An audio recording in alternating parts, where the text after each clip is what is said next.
Fundação Alola Hamutuco Manejo Visão Phone realiza colóquio reflexão programa iniciativa Spotline, onde apresenta resultado de implementação programa a ligação ao respeito no parentalidade positivo e município Bobonaro Hermera no Fiqueque.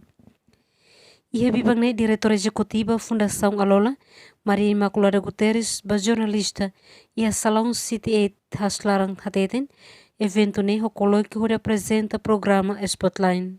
Colóquio barat com a apresentação progresso no resultado desse projeto, implementação do projeto Spotlight ini, terima kebenaran kalau ligação do respeito, parentalidade responsivo para gênero, terima implementa iha município tolo, Hermera, Bobonaro, Viqueque. Algo tema saya algo projeto ini sekolah sana boleh lima, musim município tolo Nerasik, tema kami ya kolaborasi serviço muito direto ao Ministério da Educação, Juventude e Desporto de identificar a escola Sirana. Então, ini harus lebih ensino básico terceiro ciclo ini.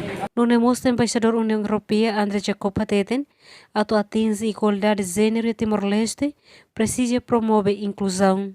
Muito que ita laran meti o governo, a sociedade timoron, adopta maneira Hanoi no método inclusivo para violência baseada em gênero.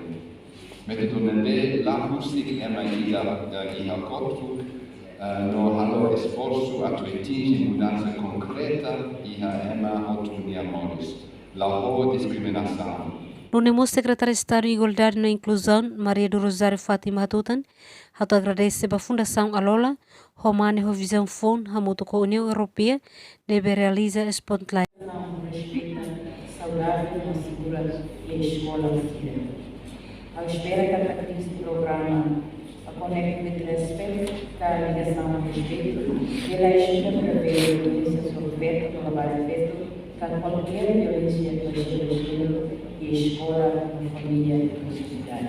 Esse projeto Spotline auto-elimina a violência sobre o feto no Labarica Timor-Leste, no Fundação Alola Romane Visão Phone, e tem suporte financeiro da União Europeia, nas Nações Unidas, inclui suporte técnico da UN, onde implementa programa a ligação ao respeito e ao município Hermera Bobonaro no Fiqueque.